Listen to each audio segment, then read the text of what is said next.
मैं सज्जन सिंह यादव, सहायक आचार्य इतिहास, राजकीय महाविद्यालय कोटपूतली।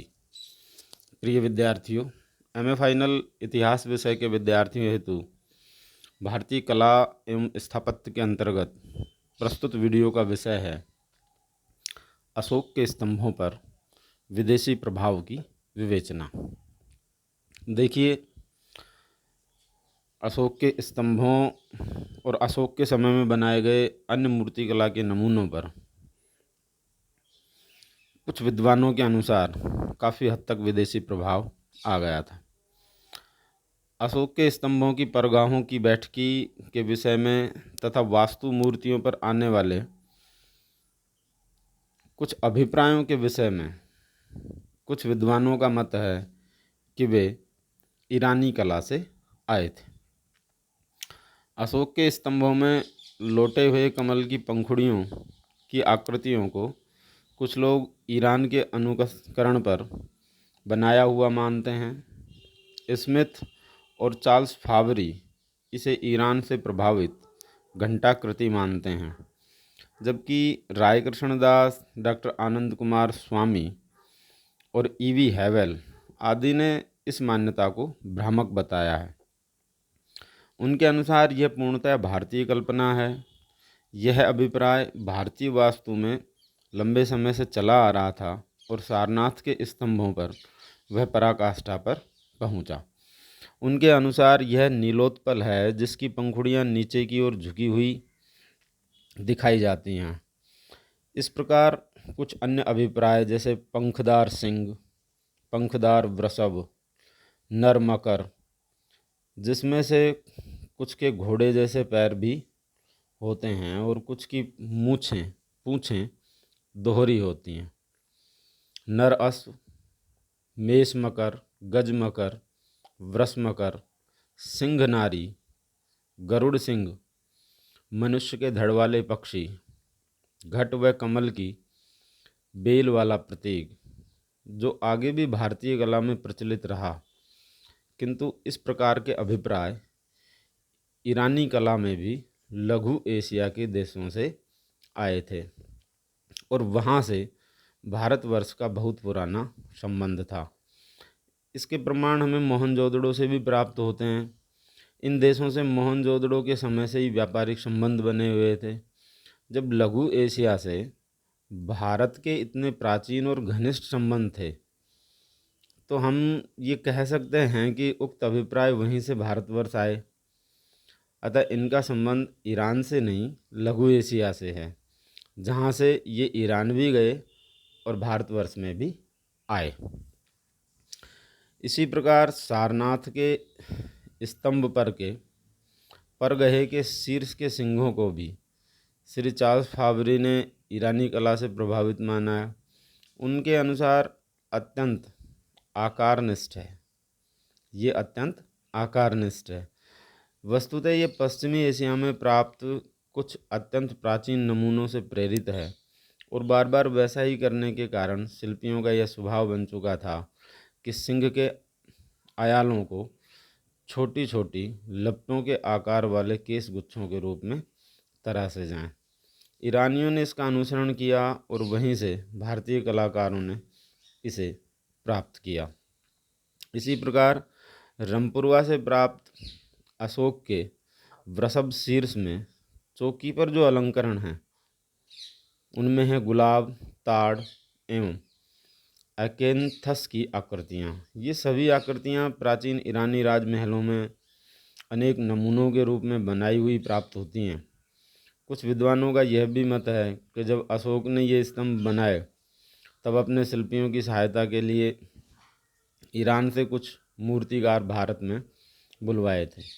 ये मूर्तिकार अपने साथ कुछ निजी धारणाएं भी लेकर आए, इसलिए यह कोई आश्चर्य की बात नहीं कि आरंभिक स्तंभों पर ईरानी प्रभाव रहा हो।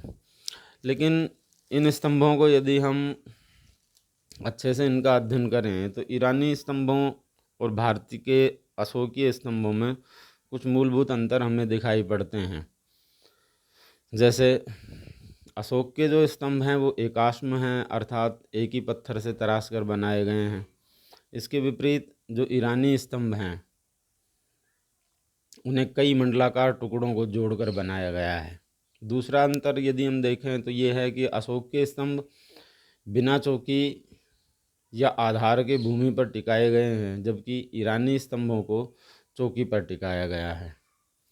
ईरानी स्तंभ विशाल भवनों में लगाए गए हैं। इसके विपरीत अशोक के जो स्तंभ हैं वो स्वतंत्र रूप से विकसित हुए हैं। अशोक के स्तंभों के शीर्ष पर पशुओं की आकृतियां हैं, जबकि ईरानी स्तंभों पर मानव आकृतियां बनाई गई हैं। अशोक के स्तंभों पर मानव आकृति कहीं भी हमें दिखाई नहीं पड़ती है। ईरानी स्तंभ गडारीदार हैं, किंतु अशोक के स्तंभ सपाट हैं।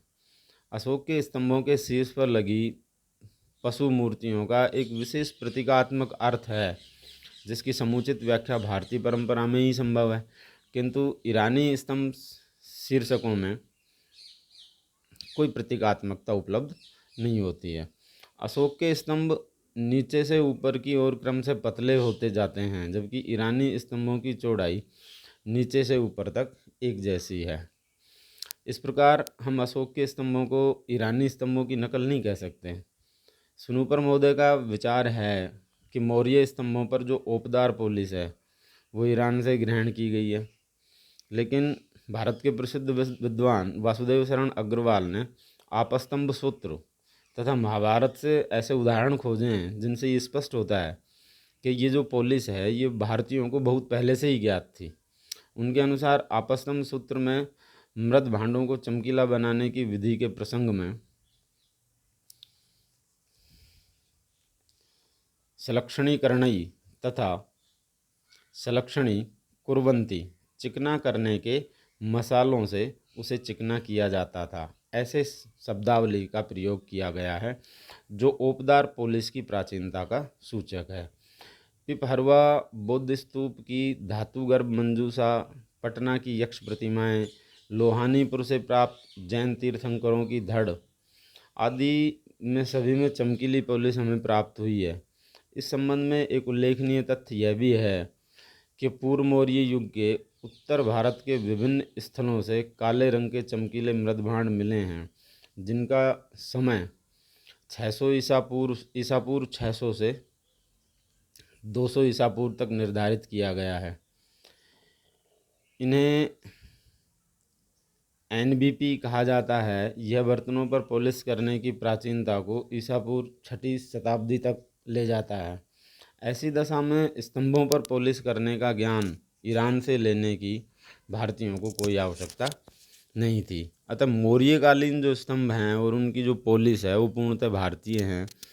वासुदेव शरण अग्रवाल के शब्दों में कहें तो मौर्य स्तंभों की परंपरा को लोरिया नंदनगढ़ के कास्ट यूपों में ढूंढना अधिक समीचीन होगा, जो हमारे यहाँ ही मौजूद हैं। बुद्ध साहित्य और महाभारत में ऐसे खंभों का उल्लेख है जो धार्मिक और सार्वजनिक स्थानों पर लगाए जाते थे। तो इस विवेचन के आधार पर हम ये कह सकते हैं कि अशोक के जो स्तंभ हैं उनकी प्रेरणा किसी अन्य देश से ग्रहण नहीं की गई है। वो स्तंभ, उन पर बनाई गई प्रतीकात्मक मूर्तियाँ और उनकी पॉलिश की परंपरा भारत में प्राचीन काल से ही प्रचलित थी।